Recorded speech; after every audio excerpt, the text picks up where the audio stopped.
All India Congress कमिटीतर्फे Kausa Mumbra येथे जनहितार्थ वचननाम्याची घोषणा।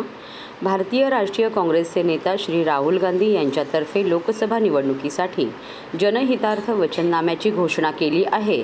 जशी हिस्सेदारीबद्दल न्याय, शेतकरी न्याय, सामाजिक न्याय, युवा न्याय, नारी न्याय याबाबतची माहिती प्रत्येक घरात, गल्लीत, रस्त्यावर पोहोचवण्याची जिम्मेदारी ऑल इंडिया किसान काँग्रेसचे राष्ट्रीय सहसमन्वयक किशोर खत्री यांनी घेतली आहे।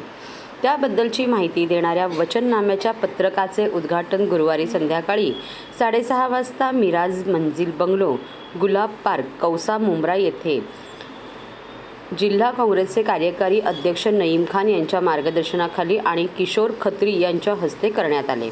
यावेळी उद्योग व वाणिज्य सेल महाराष्ट्र प्रदेश काँग्रेसचे अध्यक्ष जनक व्यास, ओबीसी सेल महाराष्ट्र प्रदेश काँग्रेस सरचिटणीस भोलानाथ पाटील, राजस्थान नागरिक सेल महाराष्ट्र प्रदेश काँग्रेसचे अध्यक्ष राजेश टावरजी आदी मान्यवर उपस्थित होते।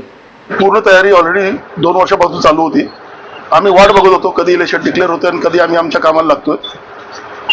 आता राहुलजीने पूर्ण भारत पायी चालून पूर्ण केलेलं आहे। आज गिनीज बुकमध्ये त्यांचं नाव आलेलं आहे आणि त्यांच्या अनुषंगाने आज माझा वय 66 वर्ष असताना सुद्धा आम्ही कामाला लागलेलो आहोत। आमचं पूर्ण आयुष्य काँग्रेससाठी आम्ही घालवलं आहे।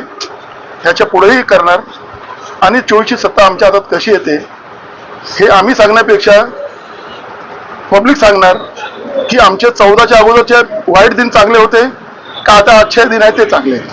ते पब्लिकने स्वतः ठरवायचं आहे की त्यांना काँग्रेस पाहिजे आहे की हे जे चाललं शासन जे हिटलरच्या मार्गाने चाललेलं ते पाहिजे आहे। आता काँग्रेसचं काय झालं, पूर्वीपासून काँग्रेस होतीच, हे काय नवीन नाही आहे।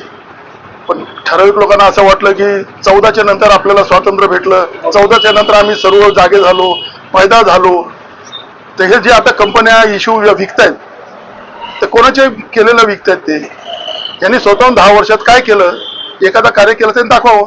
आमचं काय नारायण आहे, आमचं एवढंच आहे, अबकी बार भाजप तळीपार। विषय अशी गोष्ट आहे की संविधान बाबासाहेब आंबेडकरांनी बनवलेलं आहे। आता नुसतं फ्रेम राहिलं आहे, त्याच्यामधले जे पानं आहेत ते हळूहळू बदली करायचा प्रयत्न चाललाय।